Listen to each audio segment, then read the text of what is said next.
오늘은 호세아서 4장 말씀을 같이 나누겠습니다. 두 장을 하게 되어 있는데 주보에는 분량이 두 장을 하기에는 좀 어렵습니다. 짧은 구절이라고 하더라도 할 내용이 많을 때가 있고, 긴 내용이라고 하더라도 또 분량이 적을 때도 있습니다.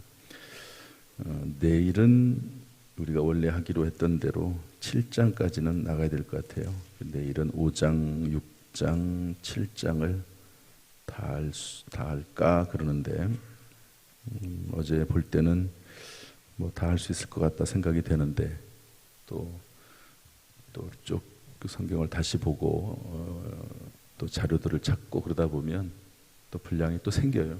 어쨌든 내일은 다 할까 그렇게 생각을 하고 있습니다. 오늘 말씀을 한번 살펴보면 1절부터 5절까지는 제목을 이렇게 다뤄놨습니다.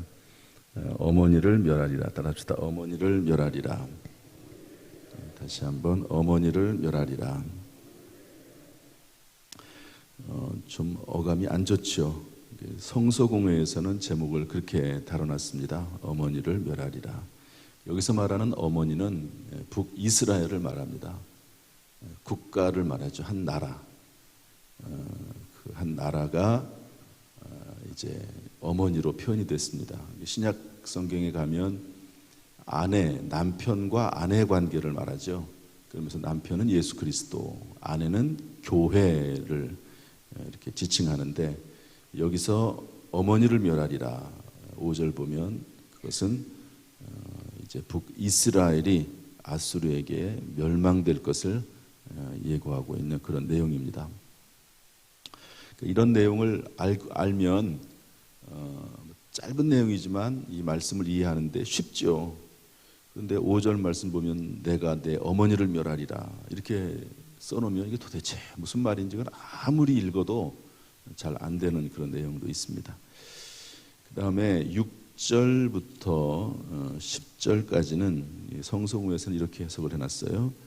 여호와께서 백성과 제사장을 심판하시다 이렇게 되어 있습니다. 그래서 어머니라고 하는 국가, 그 국가 안에 들어있는 백성들, 또 백성들의 지도자인 제사장들을 하나님께서 심판하시겠다. 그 다음에 11절부터 19절까지는 이렇게 되어 있습니다. 이교 예배를 책망하시다 이렇게 되어 있는데, 이것은 이방인들의 예배를 책망한다는 것이 아니라 이스라엘 백성들이 드리는 예배가 이교 예배처럼 되어 버렸는데, 그 예배를 책망하시는, 예배는 드리기는 드리는데 하나님께 드리는 예배가 아니라 이방 사람들이 드리는, 우상 숭배할 때 드리는 예배처럼 드리는 그 예배에 대해서 책망하신다는 것이죠. 그래서 17절 대표적으로 보면 에브라임이 우상과 연합하였으니 버려두라. 에브라임은 뭡니까? 북이스라엘의 핵심 지파죠. 그런데 가장 강력한 지파가 에브라임 지파입니다. 그런데 그 에브라임 지파가 우상과 연합했다. 예배는 드리는데 그 예배 드리는 모습이 우상적인 예배를 드린다. 내버려 둬라. 이게 상당히 이제 이쯤 되면 아주 상당히 무섭게 된 겁니다. 하나님이 매를 댈 때까지만 해도 소망이 있는 겁니다. 매를 댈 때까지만 해도. 그런데 매를 대도 소용이 없어. 쟤는 포기야. 그럼 내버려 두는 겁니다. 그때가 된 거예요. 에브라임 지파가 내버려 둬라. 내버려 둬. 하나님의 자녀인데 하나님의 가장 강력한 그런 지파였는데 내버려 두라는 거예요. 내버려 둬. 망하는 거죠. 이거는. 이런 내용의 말씀이 오늘 본문에 되어 있습니다. 이런 내용 속에서 몇 가지 중요한 영적 원리들을 한번 찾아보는데, 오늘은 이 적용까지 함께 하도록 하겠습니다. 이런 내용 중에서 또 여러분들은 쭉 읽어 나가면서 제가 발견하는 것, 제가 객관적으로 꼭 얘기를 해야 될 내용 말고 주관적으로 또 각자에게 하나님이 주시는 말씀들이 있습니다. 그 말씀들을 읽으면서 그냥 우리 같이 교독하겠습니다. 그러면 그냥 따라 읽는 게 아니고 그 속에서 읽는 가운데 하나님이 특별히 기억나게 하시고 또 마음에 감동이 되고 관심이 가고 이런 내용들에 대해서 밑줄이라도 쳐놓고 하루 종일 묵상하면 귀한 말씀이 될 것입니다. 이제 그런 주관적인 메시지도 있다는 걸 생각하고요. 오늘 저는 6절 말씀을 봤습니다. 6절 다 같이 한번 읽어보겠습니다. 6절 시작. 내 백성이 지식이 없으므로 망하는도다. 내가 지식을 버렸으니 나도 너를 버려 내 제사장이 되지 못하게 할 것이요 내가 내 하나님의 율법을 잊었으니 나도 내 자녀들을 잊어버리리라. 지식이 없으므로 망한다는 겁니다. 하나님의 말씀에 대한 지식이 없는 하나님의 백성과 하나님의 자녀는 망한다는 겁니다. 여기서 망한다는 것은 뭐 영원히 멸망돼 가지고 지옥 간다라고 하는 그런 의미보다도 하나님께서 예비하신 하나님의 자녀다운 삶을 살지 못한다는 거죠. 이 땅에서 사는 동안 하나님의 징계와 꾸준함이 있다, 그런 말씀입니다. 그래서 하나님에 대한, 여러분 우리가 하나님의 말씀을 듣고 따르는 사람 아닙니까? 그런데 그 하나님의 말씀이 없어요. 율법이 없어요. 하나님의 말씀에 대한 지식이 없어요. 그러면 망한다는 겁니다. 하나님의 말씀에 대한 지식이 없는 사람이 악인입니다. 악인. 어제 수예배 때 김수경 전사님 말씀을 전했는데 시편 1편 가지고 말씀을 전했어요. 복 있는 사람에 대한 이야기를 했습니다. 근데 복 있는 사람은 어떤 사람입니까? 여호와의 율법을 즐거워하고 묵상하는 사람이다. 이 사람이 복 있는 사람이고 이 사람이 의인이 되는 거죠. 반대로 악인은 뭡니까? 하나님의 말씀이 없는 사람이에요. 하나님 말씀을 묵상하지 않는 사람입니다. 하나님께서 볼 때 시편의 내용들은 이스라엘 백성들을 향한 메시지거든요. 그러니까 하나님 보시기에 하나님의 자녀들 가운데, 백성들 가운데 의인이 있고 악인이 있다고 한다고 하면 하나님의 자녀들 가운데 말씀이 없는 사람은 악인이에요. 하나님의 말씀대로 사는 사람이 의인이라고 해석을 할 수가 있습니다. 그래서 하나님 말씀에 대한 지식이 없는 하나님의 백성과 자녀는 하나님이 예비하신 복을 누리지 못하고 부끄러운 삶을 살게 되는 것이죠. 그 말씀을 6절에서 써주고 있습니다. 사랑하는 성도 여러분, 여러분들은 스스로를 하나님의 자녀 백성이라고 생각하십니까? 그렇다면 증거가 무엇입니까? 내가 하나님의 백성이라고 하는 증거가 뭡니까? 그것은 하나님의 말씀에 대한 지식이 있는 거죠. 하나님의 말씀을 즐거워하고 묵상하는 거죠. 이것이 하나님 자녀된 증거예요. 하나님 말씀에 대한 사모함도 없고 갈급함도 없고 하나님 말씀 들어도 세상 그 말씀에 따라, 세상이 주는 교훈에 따라서, 세상이 주는 이론과 원리에 따라서 살아나가도 전혀 문제가 없고 하나님 말씀이 없어도 상관이 없는 그런 상황이라고 하면 하나님의 백성 자녀라고 할 수가 없죠. 오늘 새벽에 나와서 하나님 말씀을 사모하고 예배드리고 기도하고 찬송하는 것이 그 자체가 하나님의 백성과 자녀라고 하는 증거일 수 있습니다. 그래서 성경에 뭐라고 되어 있습니까? 재물을 사랑하듯 말씀을 사랑하라고 되어 있어요. 따릅시다. 재물을 사랑하듯 말씀을 사랑하라. 우리가 조금이라도 어떤 재정적인 이익이 된다고 하면 우리가 관심이 엄청나지 않습니까? 그런 것처럼 재물을 사랑하듯 말씀을 사랑하라. 요즘 또 재물과 거의 비견되게 중요한 대상이 누굽니까? 자녀들입니다. 자녀를 사랑하듯 하나님을 사랑하라. 자녀와 하나님과 이렇게 딱 부딪히면 자녀를 선택해요. 제가 이전에 있었던 교회 부목사로 거기는요 아예 노골적으로 그러더라고요. 나는 하나님보다 자녀가 더 귀하다고. 야, 제가 그 얘기 듣고 깜짝 놀랐어요. 정말 자녀가 더 우선순위라는 거예요. 자녀가 더. 그런 말이 어떻게 나올 수 있을까, 이런 생각을 한 적이 있습니다. 오늘 말씀처럼 하나님의 자녀는요 말씀에 대한 즐거움, 말씀에 대한 그런 묵상이 있다 하는 것을 생각을 하고 여러분들 말씀을 사모하게 되는, 또 말씀 중심의 삶을 살아가는 저와 여러분 될 수 있기를 주님의 이름으로 축복합니다. 한 가지만 더 보겠습니다. 18절, 19절 말씀인데요. 다 같이 읽어보죠. 18, 19절 시작. 그들이 마시기를 다하고는 이어서 음행하였으며 그들은 부끄러운 일을 좋아하느니라. 바람이 그 날개로 그를 쌌나니 그들이 그 재물로 말미암아 부끄러운 일을 당하리라. 이제 이스라엘 백성들이 심판당하는 이유죠. 제사장들이 백성들의 지도자가 하나님 앞에 꾸지람 당하는 이유입니다. 그런데 재밌습니다. 18 표현을 보면 18절 뒷부분에는 그들은 부끄러운 일을 좋아하느니라 이렇게 돼 있어요. 그런데 19절에 보면 부끄러운 일을 당하리라 이렇게 되어 있습니다. 따라합시다. 부끄러운 일을 좋아하느니라. 다시 한번 부끄러운 일을 당하리라. 이것을 붙이면 어떻게 될까요? 부끄러운 일을 좋아하면 부끄러운 일을 당하게 되는 거죠. 따라합시다. 부끄러운 일을 좋아하면 부끄러운 일을 당하게 된다.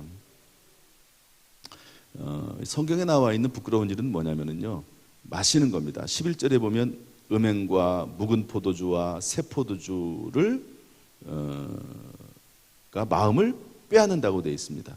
또 12절에 가면 나무에게 묻고, 하나님에게 물어야 되는데 나무에게 묻고 음란한 마음에 미혹된다고 됐거든요. 이게 부끄러운 일들입니다. 부끄러운 일. 포도주를 마시고 음행을 하고 하나님이 아닌 다른 것들에게 절을 하고 거기에게 물어보고 하나님 말씀으로 물어보지 않고 하나님에게 물어보지 않고 그렇게 하는 거예요. 그렇게 나무에게 물어본다고 우상에게 절한다는 말이죠. 그런 것들이 부끄러운 일이라는 겁니다.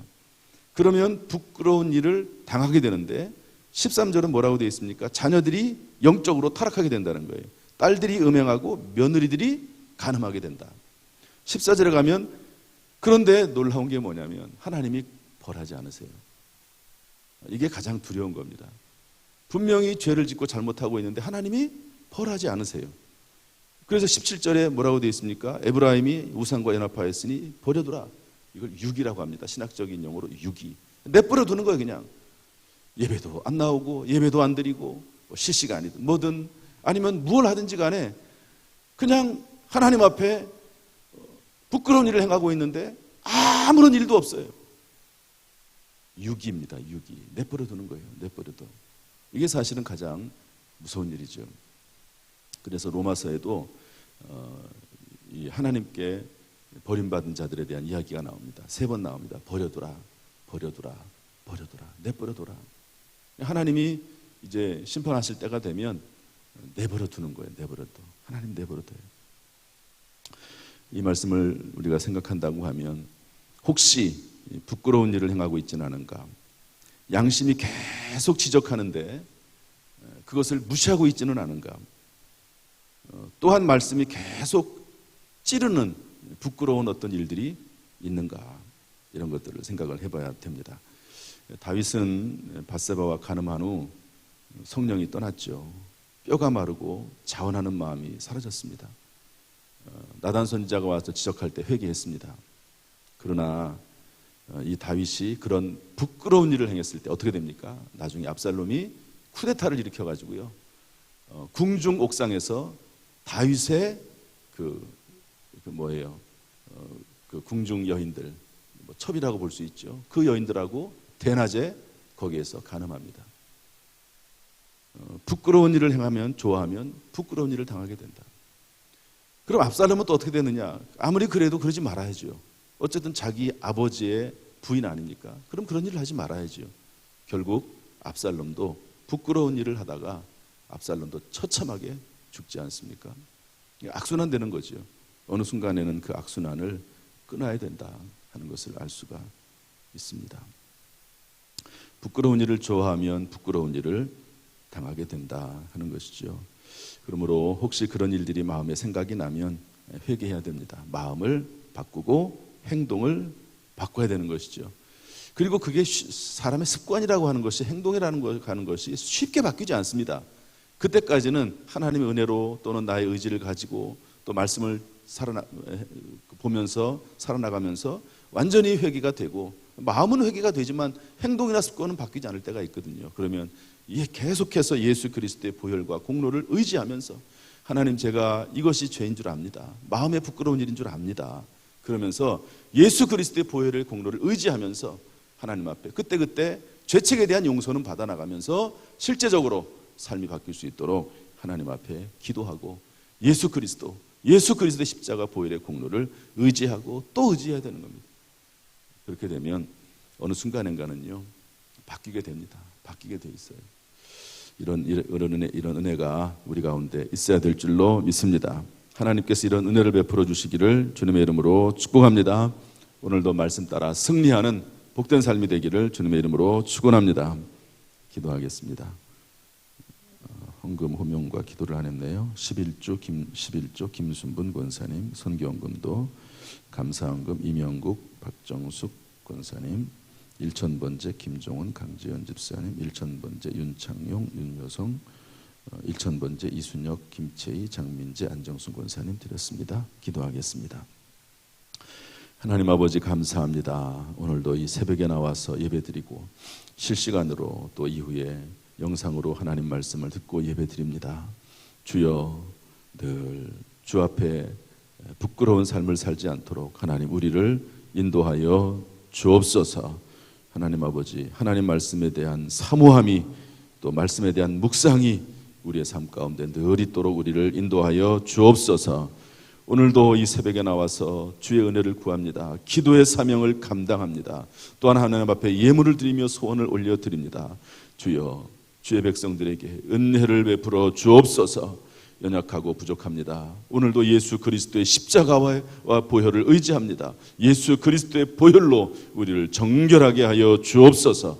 성령의 은사와 성령의 선물들, 열매들을 허락하여 주옵소서. 오늘도 승리하게 하시고 하나님 우리를 통해서 영광받아 주옵소서. 예수님의 이름으로 축복하며 기도하옵나이다. 아멘. 이제는 우리 주 예수 그리스도의 은혜와 아버지 하나님의 무한하신 사랑과 성령님의 교통하심이 이 시간 주 앞에 나와 예배드리며 기도하며 찬송하는 모든 성도들에게 그 가정, 직장, 사업, 자녀, 심령 위에 함께 하시기를 간절히 축원하옵나이다. 아멘.